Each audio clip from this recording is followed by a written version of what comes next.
Innal hamdalillah nahmaduhu wa nasta'inuhu wa nastaghfiruh wa na'udzu billahi min shururi anfusina wa min sayyiati a'malina man yahdihillahu fala mudilla lahu wa may yudlil fala hadiyalah asyhadu an la ilaha illallah wa asyhadu anna muhammadan abduhu wa rasuluh amma ba'd fa inna khairal kalami kalamullah wa khairal hadi hadi muhammadin sallallahu alaihi wa ala alihi wa sahbihi wa sallam wa syarrul umuri muhdatsatuha fa inna kulla muhdatsatin bid'ah wa kulla bid'atin dhalalah wa kulla dhalalatin finnar.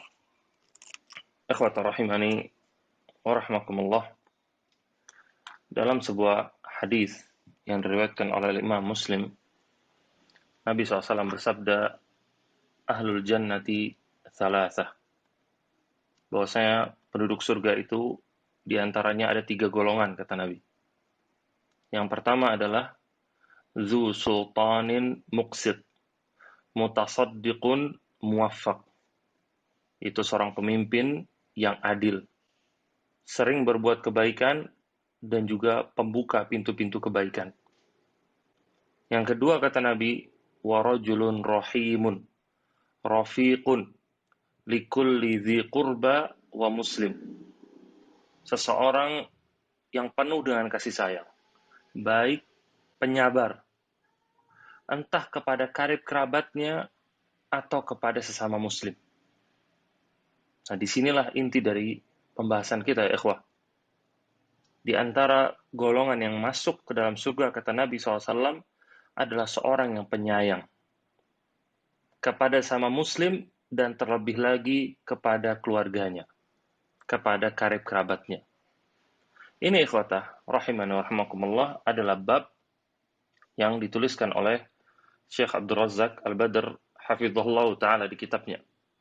Sebagaimana yang kita janjikan, bahwasanya kita akan melanjutkan kajian kita dari kitab Ahaditsul Akhlaq, yaitu hadis-hadis akhlak yang berkaitan tentang masalah akhlak yang dikumpulkan oleh Syekh Abdul Razak Al-Badr hafizahullah ta'ala.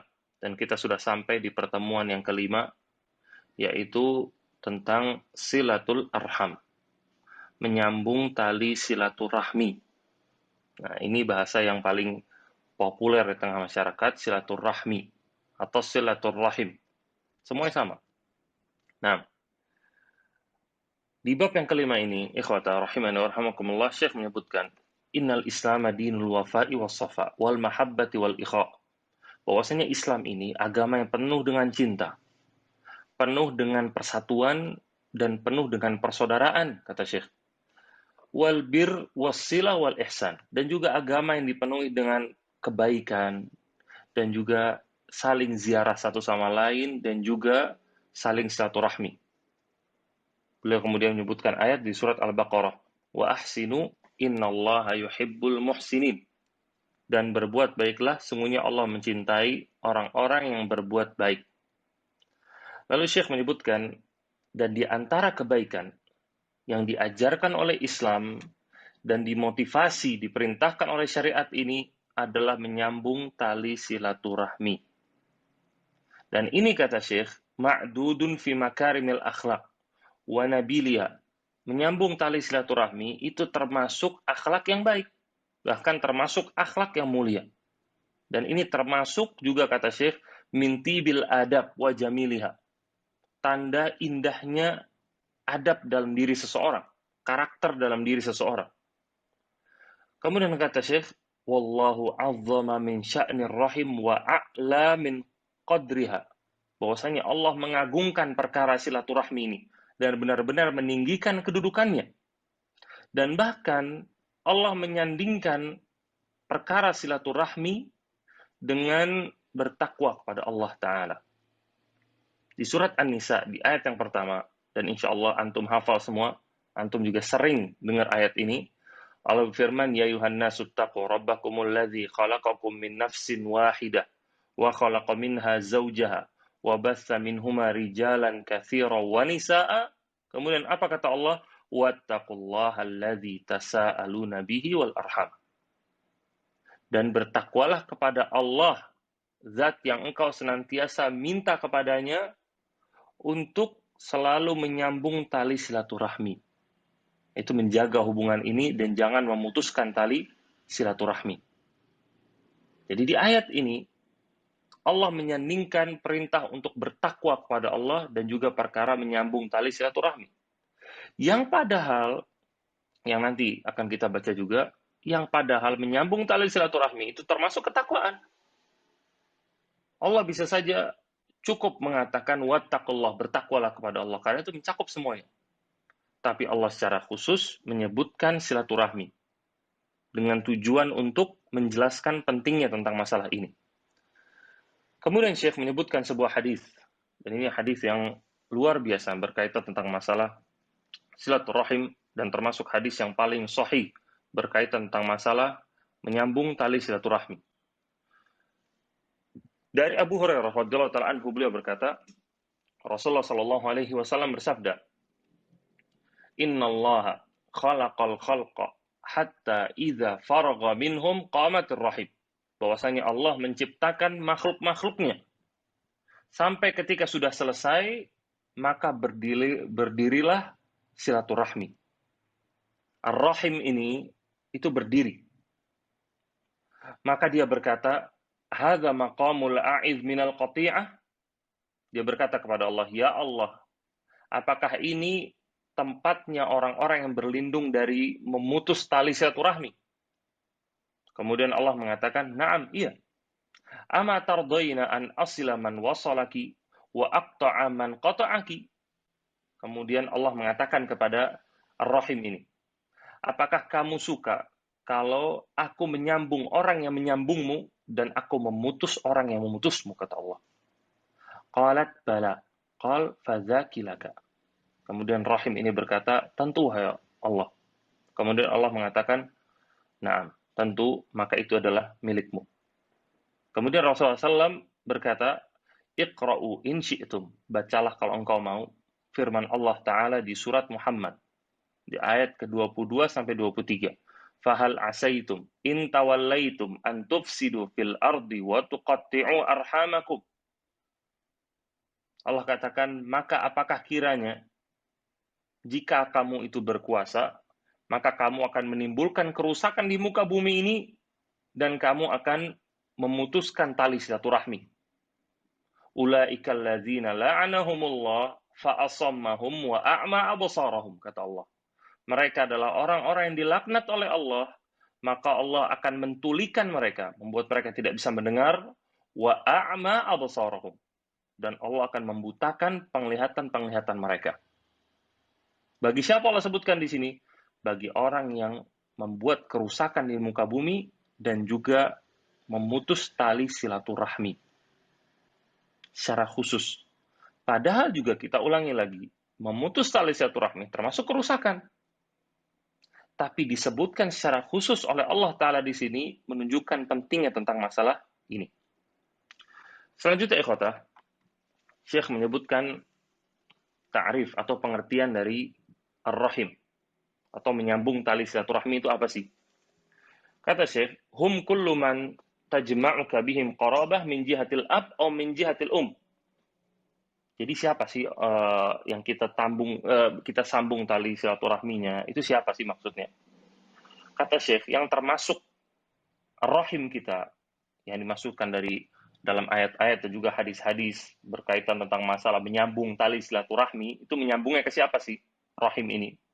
Kata Syekh, yaitu kepada orang-orang yang memiliki hubungan kekerabatan, baik dari jalur ayah maupun dari jalur ibu. Fakullu man tajma'uka bihim qaraba min hatainil jihatain fahu min zawil arham. Maka siapapun yang memiliki hubungan kekerabatan dari dua jalur ini, baik dari ayahnya atau dari ibunya, maka itu termasuk rahimnya dia. Wa hum yatafawatuna fi qurabihim lil mar'i bihasbi qurabihim min ummihi wa abi. Dan semuanya itu bertingkat-tingkat tingkat kedekatannya kepada kita. Tergantung kedekatannya dia kepada ibu dan juga bapak kita. Nah, ada paman, ada juga adiknya ibu atau adiknya bapak. Nah, itu kan makin lama makin dekat. Ada sepupu. Nah, ada sepupu, ya kan? Ada kakek, ada nenek. Nah, semuanya itu beda kedekatannya. Kemudian wa takunu silatuhum bis salam, wat tawasul, waz ziyarah wal ihsan ilaihim. Dan bentuk menyambung tali silaturahmi, kata Syekh, yaitu dengan memberikan salam kepada mereka, menjaga hubungan kepada mereka, menziarahi mereka, yaitu mendatangi mereka maksudnya di sini. Ziarah itu dalam bahasa Arab artinya mendatangi. Kalau bahasa Indonesia kata-kata ziarah itu lebih populer dipakai untuk ke kuburan. Namanya ziarah itu, oh berarti ente mau ke kuburan. Nah, padahal di bahasa Arab enggak. Namanya ziarah itu berkunjung. Ana azuruka. Saya mau berziarah ke tempatmu, misalkan, atau ke rumahmu. Ya, maksudnya ke rumahnya, bukan ke kuburannya maksudnya. Nah, Syekh di sini menyebutkan, dan termasuk menyambung tali silaturahmi, yaitu saling berziarah. Wal ihsan ilaihim. Dan berbuat kebaikan kepada mereka. Wa nahwi dzalika min wujuhil bir wasilah. Dan selain itu, yang termasuk perkara kebaikan dan menyambung tali silaturahmi. Nah, jadi ini di antara hadis yang paling penting berkaitan tentang masalah menyambung tali silaturahmi. Dan kita juga pahami dari pengertian yang Syekh sebutkan di sini, ketika kita berbicara tentang masalah menyambung tali silaturahmi, yaitu maksudnya adalah menyambung tali kekerabatan. Kalau kita ngambil dari definisi Islam tentang tali silaturahmi, maka ketika kita berkunjung ke rumah teman kita, itu tidak termasuk menyambung tali silaturahmi. Kenapa? Karena itu nggak masuk ke definisinya. Silaturrahim, menyambung rahim, maksudnya. Yang termasuk rahim itu yang memiliki hubungan kekerabatan dengan kita, memiliki hubungan darah. Nah, jadi menziarahi teman kita, sahabat kita, tetangga kita, itu bukan menyambung tali silaturahmi.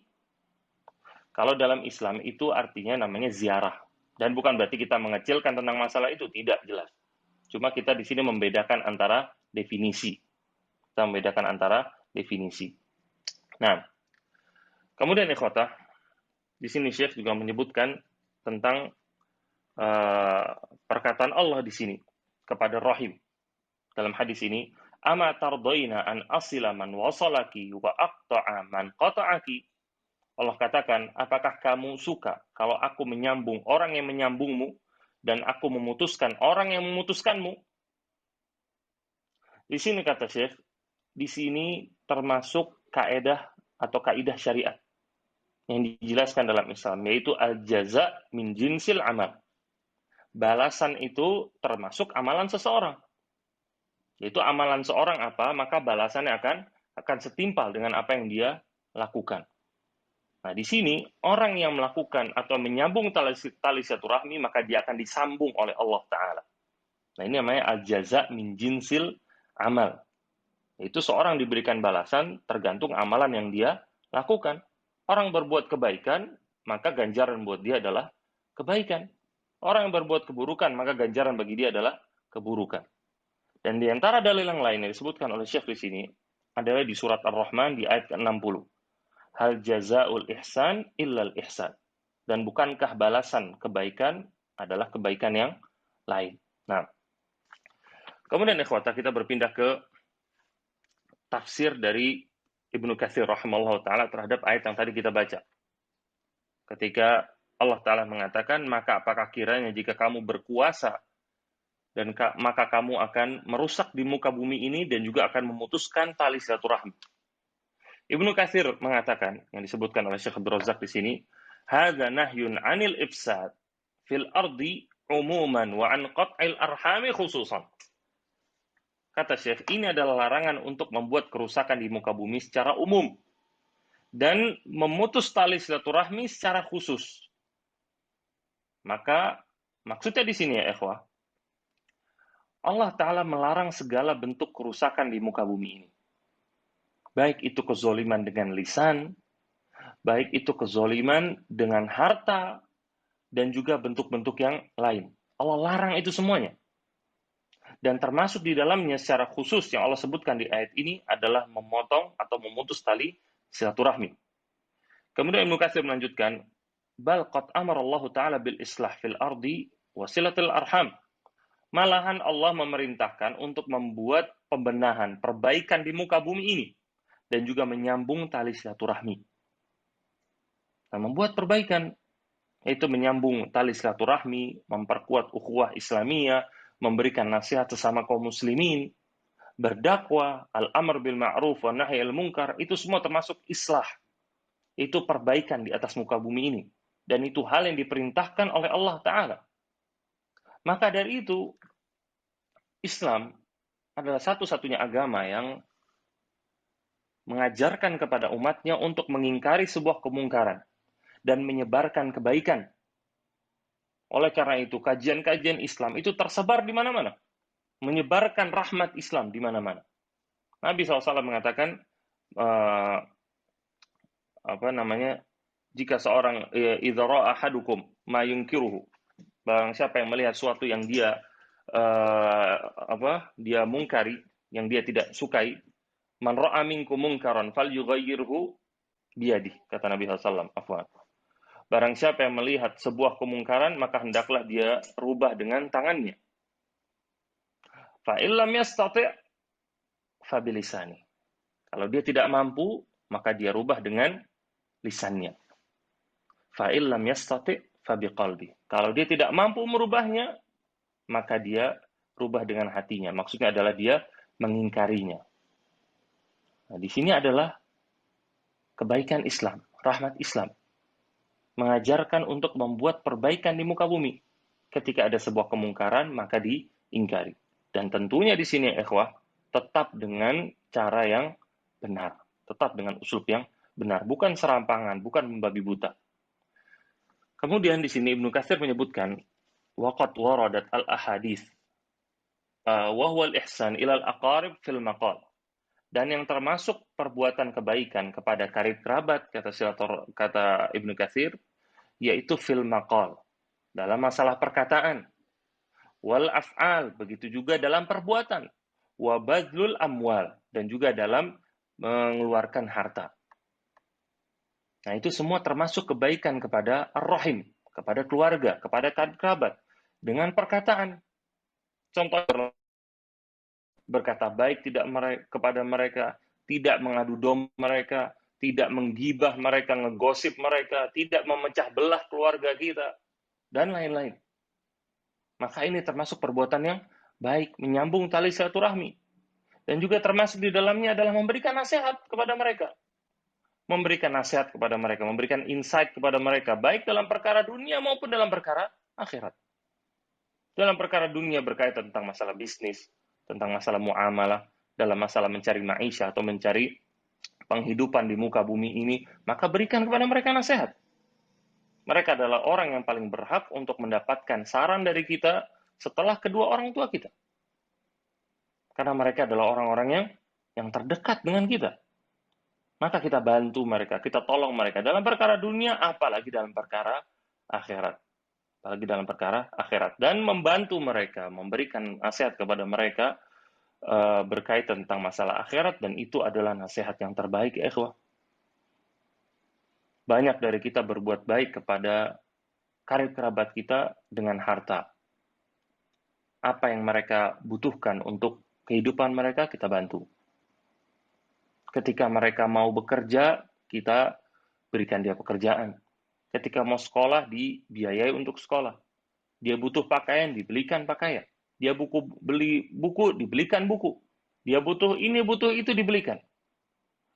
Tapi ketika melihat karib kerabatnya ini melenceng dalam masalah agama, baik dalam masalah keyakinan dia, ataupun dalam masalah ibadah dia, maka banyak sekali orang yang diam masalah dia. Tidak mau berkomentar, tidak mau memberikan nasihat, dan lain-lain. Berusaha untuk berlepas diri dari yang namanya dialog dalam masalah agama. Padahal itu ya ikhwah, termasuk bentuk kasih sayang terbesar, yaitu memberikan nasihat kepada keluarga kita berkaitan tentang masalah agama. Maka ketika kita lihat saudara kita belum tahu cara sholat yang benar misalkan, tata cara wudhu yang benar misalkan, maka nasihati dia. Kasih tahu dia bagaimana caranya yang benar. Mereka adalah orang yang berhak untuk mendapatkan nasihat dari kita. Dan itu merupakan bentuk kasih sayang yang tertinggi. Kemudian ketika melihat ada anggota keluarganya yang belum memakai jilbab yang syar'i misalkan, maka dinasihati. belikan dia kalau perlu, nasihati dengan baik. Kalau perlu, janjikan dengan hadiah kalau dia mau memakai jilbab misalkan. Itu cara untuk memberikan nasihat dan juga melembutkan hati. Dan itu adalah bentuk kecintaan, perhatian yang paling tinggi kepada karib kerabat. Melebihi perhatian dengan harta, bantuan untuk sekolah, bantuan untuk kerja, dan lain-lain. Dengan tidak meremehkan itu semua, tapi yang paling tinggi adalah memberikan perhatian dalam masalah agama mereka. Karena seorang muslim ya akhi, qulubuhum fis sama. Hatinya itu di langit. Berkaitan dengan surganya Allah Ta'ala. Seorang muslim setiap apa yang dikerjakan, maka ditimbang dengan timbangan akhirat. Apa manfaat akhirat kalau saya melakukan ini? Apa kerugian akhirat kalau saya melakukan ini? Seorang muslim penglihatannya tidak terbatas hanya di dunia. Tetapi angan-angannya selalu ada di surga. Pikirannya ada di surga. Apapun pekerjaan yang dia lakukan, apapun yang dia kerjakan, semuanya pasti dilihat dari timbangan akhiratnya. Beda dengan sebagian orang. Semuanya dilihat dari benefit dunianya. Kalau dia nggak mendapatkan benefit dunia, manfaat dunia, maka dia nggak mau lakukan. Apa keuntungan saya dalam masalah ini? Apa manfaat yang saya dapatkan kalau saya membantu Anda misalkan? Nah, banyak hal itu dikatakan oleh sebagian orang. Kenapa? Karena hammuhum dunia. Karena tujuan mereka, impian terbesar mereka adalah dunia. Maka Nabi SAW mengatakan apa? Allahumma la taj'alid dunya akbar hammina. Ya Allah, janganlah jadikan dunia ini sebagai ambisi terbesar kami. Karena seorang muslim, ambisi terbesarnya adalah kepada akhirat Allah Ta'ala. Semua yang dilakukan, maka tujuannya ke sana. Begitu juga dalam perhatiannya kepada keluarganya. Dengan tidak memandang remeh kepada perhatian harta dan juga perhatian untuk menolong mereka dalam masalah-masalah dunia, tapi yang terpenting adalah perhatian mereka dalam masalah agama. Ajarkan mereka akidah yang benar. Bikin kajian-kajian keluarga. Kumpulkan mereka, minta kepada seorang ustadz supaya bisa menasehati keluarga Anda. Minta kepada mereka. Dan ikat tali persaudaraan itu dengan sering ngumpul. Sering adakan acara-acara yang bermanfaat.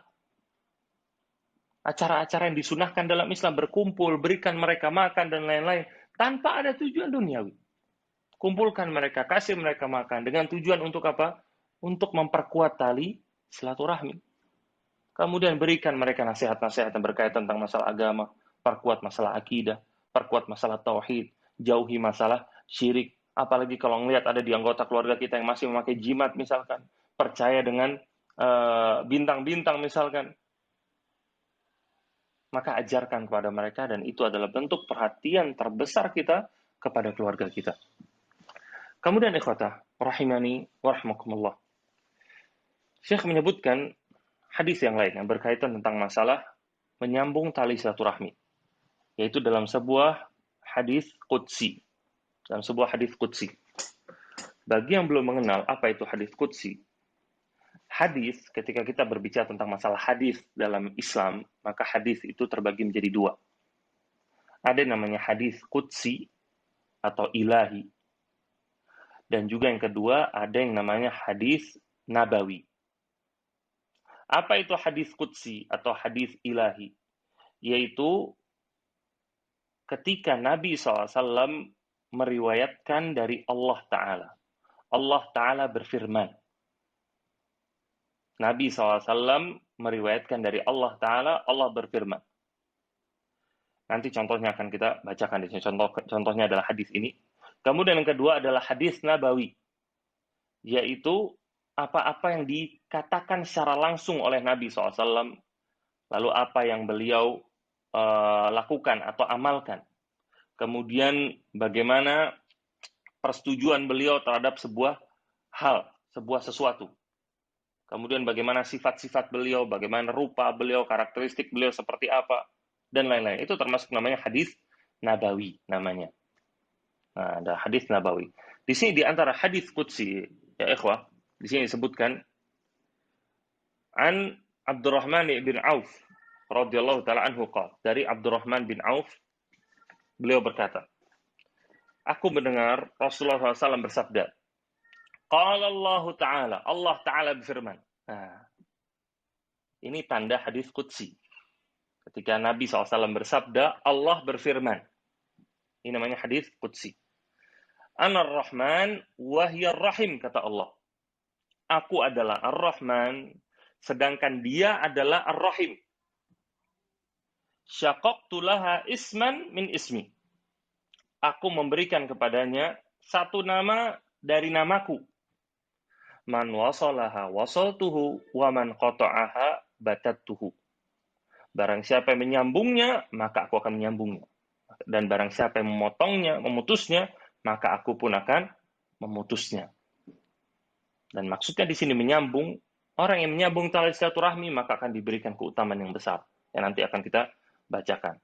Dan kebalikannya, orang yang memutuskan tali silaturahmi maka dia akan mendapatkan kerugian yang besar.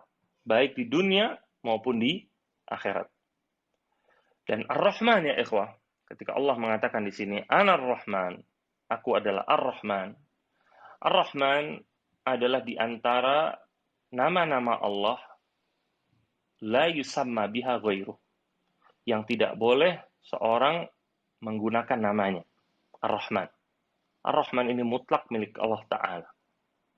Mutlak milik Allah Ta'ala. Maka ketika seorang mau menamakan namanya, jangan dinamakan dengan Rahman, tapi dinamakan dengan Abdurrahman. Dan ini tidak berlaku bagi semua nama-nama Allah, tidak, tapi pada sebagian nama-nama Allah. Dan diantaranya adalah nama Ar-Rahman. Ini tidak boleh dipakai oleh seseorang kecuali ada ism mu'abbad di situ, yaitu yang menandakan bahwasanya dia hamba, Abdurrahman, hambanya Ar-Rahman. Nah, kemudian ikhwatul rahimani wa rahmakumullah. Syekh menyebutkan lagi sebuah hadis yang diriwayatkan oleh Imam Muslim. Hadis dari Amr ibn Abasah As-Sulami. Beliau ini orang yang tinggal di luar kota Makkah. Dan ini kejadian ini terjadi di hadis ini di awal-awal dakwah. Itu ketika dakwah saat itu masih dakwah sirriyah, masih dakwah secara sembunyi-sembunyi. Amr bin Abasah beliau mengatakan, "Kuntu wa ana fil jahiliyah azun anna an-nasa 'ala dhalalah."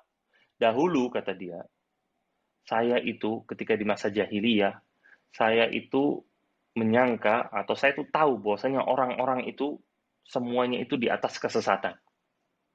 Wa annahum laisu 'ala syai'in wa hum ya'buduna al-awthan. Dan mereka itu nggak punya landasan atau dasar apa-apa. Dan mereka itu menyembah berhala. Fasami'tu bi rajulin bi Makkah yukhbiru akhbaran. Kemudian aku mendengar desas-desus tentang seseorang yang ada di Mekah, dia itu mengabarkan sebuah berita-berita. Faqa'attu ala rahilati, maka aku pun naik ke atas kendaraanku. Faqadimtu alaihi, maka aku pun pergi ke Mekah. Fa'idha Rasulullah sallallahu alaihi wasallam mustakhfiyan, jura'a'u alaihi qawmuh. Lalu ternyata Rasulullah sallallahu alaihi wasallam menyamar di tengah keramaian kaumnya. Jadi yang dia maksud ada seorang di Mekah memberitakan berita-berita, maksudnya Rasulullah Shallallahu Alaihi Wasallam tentang berita akhirat, tentang surga dan neraka, maksudnya itu.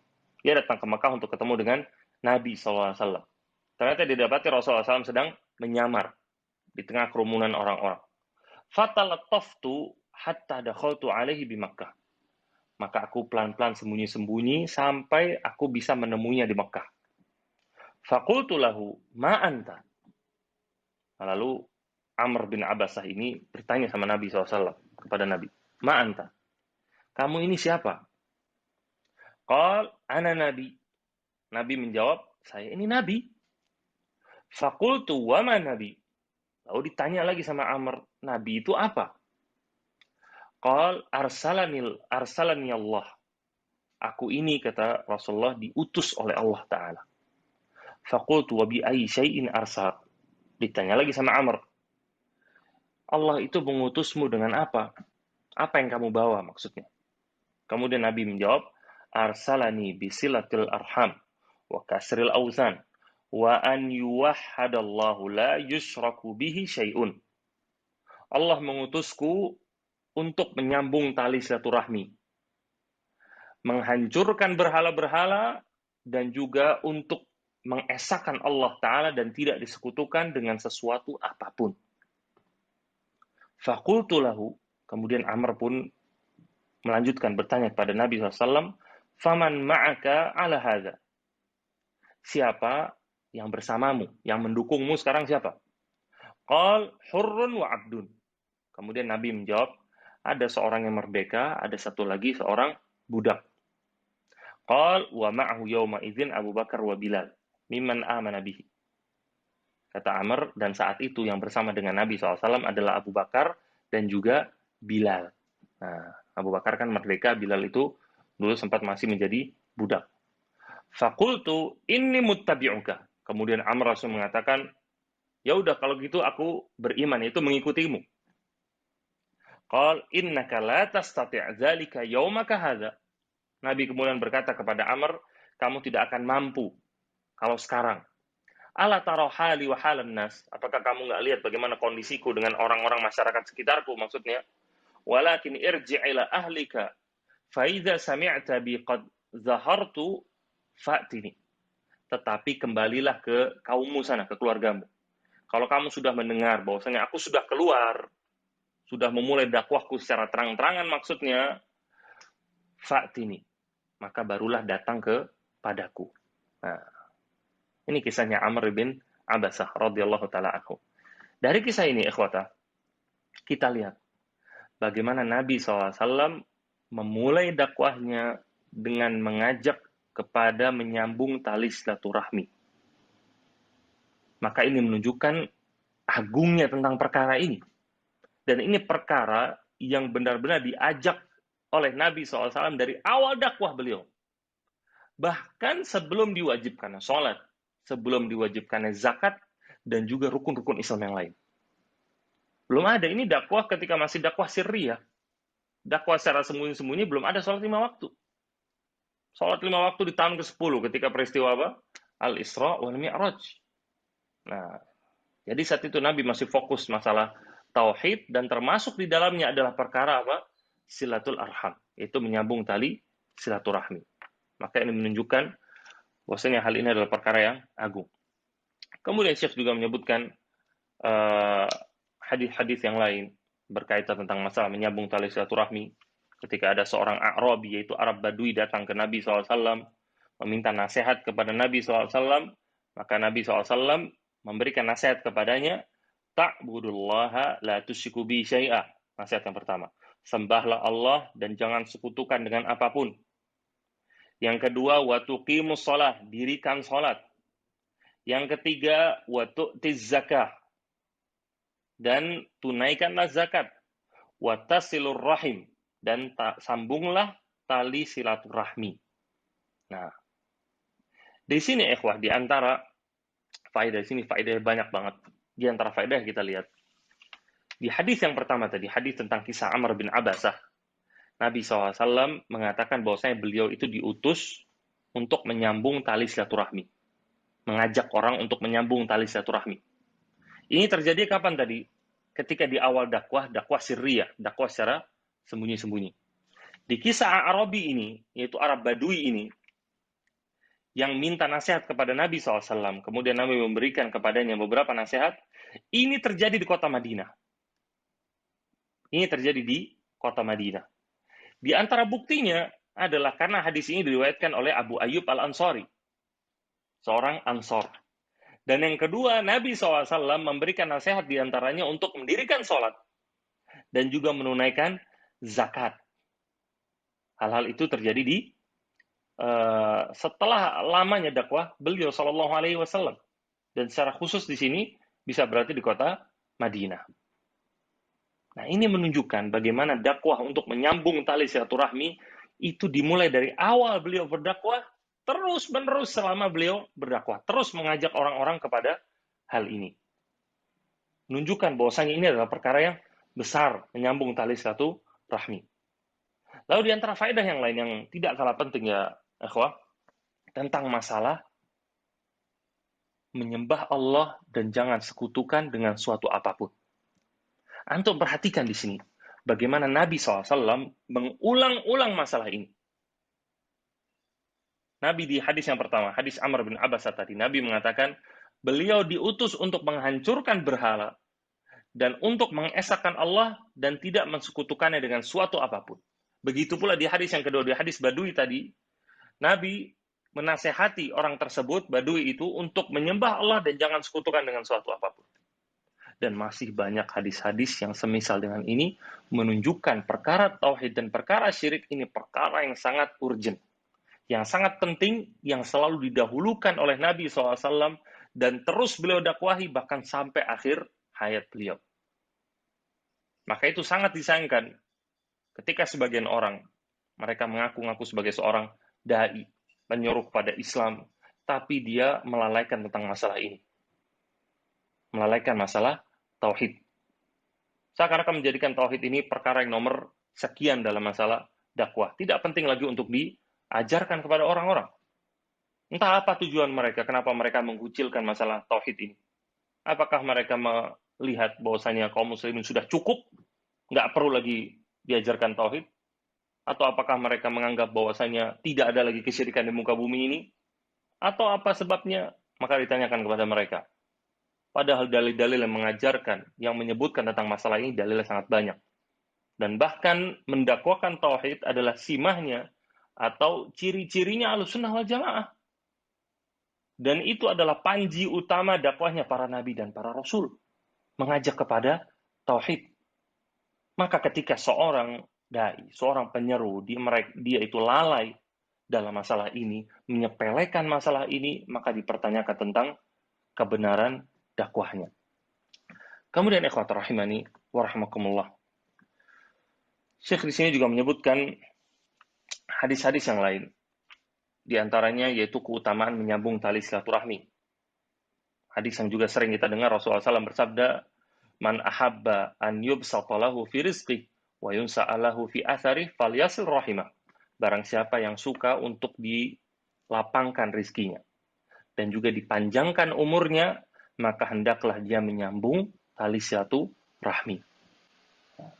Ini di antara fadl, di antara keutamaan menyambung tali silaturahmi. Allah Ta'ala mempercepat ganjaran baginya di dunia. Allah melapangkan rizkinya dan juga memanjangkan umurnya. Dan Ibnu Taimiyah menyebutkan, dan ini juga yang dipilih oleh Syekh Abdul Razak, bahwasanya maksudnya memanjangkan umurnya ini adalah memanjangkan umurnya hakikatan. Yaitu beneran memang dipanjangkan umurnya. Bukan sekedar diberikan keberkahan. Ibnu Taimiyah menyebutkan di sini, secara ringkas saja Anda sebutkan, kata Ibnu Taimiyah bahwasanya sebagian orang menganggap maksud dari hadis ini, Allah mengatakan akan dipanjangkan umurnya, kata mereka maksudnya adalah diberikan keberkahan kepada umurnya walaupun umurnya pendek. Kenapa? Karena kalau dikatakan maksudnya adalah dipanjangkan umurnya secara beneran, itu secara hakikah, dipanjangkan umurnya, kata mereka ini nggak mungkin. Karena panjangnya umur seseorang itu sudah ditakdirkan oleh Allah Ta'ala. Sudah ada di Lauhul Mahfuz, kata mereka. Maka nggak mungkin umur seorang bisa dipanjangkan atau dipendekkan gara-gara menyambung tali silaturahmi. Nggak mungkin, kata mereka.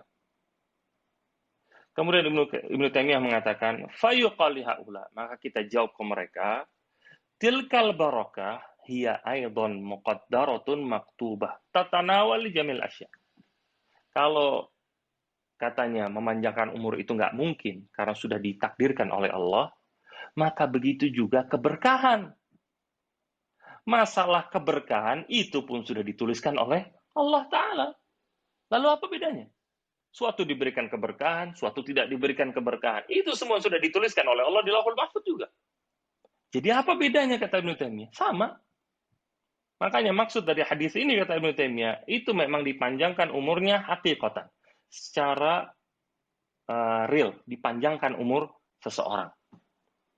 Nah, dan ini tidak sama sekali kontradiksi dengan apa yang ada di Lauhul Mahfuz. Bahwasanya dipanjangkannya umur seseorang karena silaturahim itu pun sudah dituliskan di Lauhul Mahfuz. Bahwasanya si fulan ini dia akan menyambung tali silaturahmi, maka Allah akan memanjangkan umurnya. Nah, maka Allah akan memanjangkan umurnya. Itu pun sudah ditulis di Lauhul Mahfuz. Dan di sini kemudian Syekh Abdul Razak juga menyebutkan tentang masalah suhuful malaikah, yaitu lembaran-lembaran yang dipegang oleh malaikat. Dan maksudnya di sini memanjangkan umurnya adalah memerintahkan malaikat, ini juga yang disebutkan oleh Ibnu Taimiyah di sini, fa innallaha amara al-malak an yaktuba lahu ajalan. Bahwasanya Allah itu memerintahkan malaikat untuk menulis ajal bagi seseorang. Wa qala in wasala rahimahu zidtahu kadza wa kadza. Kemudian Allah berkata kepada malaikat, kalau orang ini, si fulan ini, menyambung tali silaturahmi, maka panjangkan umurnya. Wal malaku la ya'lam ayazdadu amla. Sedangkan malaikat nggak tahu, ini orang bakal dipanjangkan umurnya atau tidak. Lakin Allah Ta'ala ya'lam ma yastaqir alaihi al-amr, fa idza ja'a dzalika la yataqaddam wa la yata'akhkhar. Tapi Allah tahu. Tahu tentang perkara tersebut. Ketika ajal seorang itu datang, maka la yataqaddam wa la yata'akhkhar. Tidak akan terlambat dan juga tidak akan dipercepat. Jadi, khulasahnya, ringkasannya dari sini adalah menyambung tali silaturahmi di antara sebab untuk dipanjangkannya umur secara haqiqah. Secara benar memang dipanjangkan umur seseorang. Dan itu tidak sama sekali menyelisihi apa yang ada di Lauhul Mahfuz. Karena apa yang dia amalkan, dia menyambung tali silaturahmi, kemudian dipanjangkan umurnya, itu sudah dituliskan pula di Lauhul Mahfuz. Kemudian ikhwah, Syekh juga menyebutkan yang lain, di antara juga hadis, laisal wasilu bil mukafi, walakinnal wasil alladzi idza quti'at rahimuhu wasalaha. Itu bukanlah seorang yang menyambung tali silaturahmi, itu orang yang memberikan kebaikan yang setimpal. Tetapi orang yang menyambung tali silaturahmi, yaitu orang yang kalau diputus tali silaturahminya, maka dia akan menyambungnya. Dan maksudnya di sini adalah, kata Syekh di sini, Syekh menyebutkan ada 3 golongan manusia, diambil dari hadis ini. Kata Syekh, golongan yang pertama, yaitu orang yang menyambungkan tali silaturahmi. Itu siapa mereka? Yaitu wahwa alladhi yatafaddal ala dzawi rahmi bisilatihim wa in lam yasilhu minhum ahad. Itu dia orang yang berlapang dada kepada karib kerabatnya. Mau karib kerabatnya itu menyambung tali silaturahmi sama dia atau tidak, dianya pribadi akan terus menyambung tali silaturahmi. Walaupun dia dimusuhi sama karib kerabatnya, dia nggak peduli. Dia terus bakal menyambung tali silaturahmi. Dan ini adalah golongan yang terbaik. Golongan yang kedua, kata Syekh, al-mujazi awal mukafi. Wa huwa alladhi la yasil rahimuhu illa idza wasaluhu. Yaitu orang yang memberikan kebaikan setimpal atau memberikan balasan. Yaitu orang yang kalau orang lain itu nggak menyambung tali silaturahmi sama dia, maka dia pun ikutan nggak bakal menyambung tali silaturahminya. Dan yang semisal ini ya ikhwah, itu banyak. Itu banyak sekali. Contohnya apa? Seperti perkataan, oh dia pernah ngasih anak hadiah. Kalau gitu kasih dia hadiah. Hadza mukafi. Ini namanya mukafi. Dia memberikan hadiah karena sebagai muqabil, sebagai balasan orang yang ngasih dia hadiah. Kalau orang tersebut nggak ngasih dia hadiah, maka dia pun nggak bakal memberikan hadiah. Kemudian contoh yang lain. Perkataan kalau kita dapat undangan. Ada sebagian orang kalau dapat undangan kawinan, dia bilang, waktu itu anak ngundang dia buat kawinan, dia nggak datang. Sekarang dia ngundang anak, ya anak juga nggak datang. Nah, ini juga namanya apa? Al-mukafi. Orang berikan ganjaran. Kalau orang tersebut nggak menyambung tali silaturahmi, maka dia pun nggak mau.